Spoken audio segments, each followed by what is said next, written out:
Hello guys, আমরা এখন কথা বলবো পুলিশ ভাইয়ের সাথে। পুলিশরা কাজ করতেছে, আমরা দেখবো কি হালচাল তাদের। আসো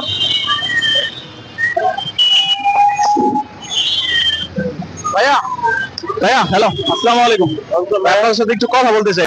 কষ্ট হইতেছে কিনা বা ডিউটি কিভাবে করতেছেন, কি করতেছেন? গাড়ি জ্যাম জট বেশি আজকে বৃহস্পতিবার, কিভাবে একটু কথা বলেন ভাই, 1 মিনিট। হ্যাঁ ঠিক আছে। জি আলহামদুলিল্লাহ, প্রচন্ড রোদ গেল। তো আলহামদুলিল্লাহ রোদের মধ্যে আমরা জনগণের সেবা দিতে পারতেছি, আলহামদুলিল্লাহ, এটাই শুক্রিয়া, বড় শুক্রিয়া। আর আমাদের বড় কথা হচ্ছে যে আমাদের কাছে কোনো রোদ, বৃষ্টি, ঝড় ঝাপটা এগুলো কোনো কিছু না। তো এগুলা উপেক্ষা করে আমাদেরকে ডিউটি করতে হবে। কারণ হচ্ছে আমাদের ভর্তি হচ্ছে এরকম যে আমাদের জনগণের নিরাপত্তা দেওয়ার জন্য, জনগণের জানমাল নিরাপত্তা দেওয়ার জন্য। ধন্যবাদ ভাইয়া। আচ্ছা এই আরেক মিনিট ভাই, আজকে তো বৃহস্পতিবার, মানে আজকে জ্যাম জটটা কি বেশি নাকি কম?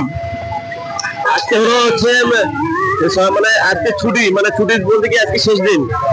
হ্যাঁ, অফিস শেষ দিন, সকাল সকালে হয়তো অফিস শেষ হবে, যার কারণে এরকম প্রচন্ড জাম সৃষ্টি হয়েছে। আর সবচেয়ে বড় কথা, ঢাকা শহরে রিস্কের কারণে প্রচন্ড জাম, এই অবস্থা আজকে।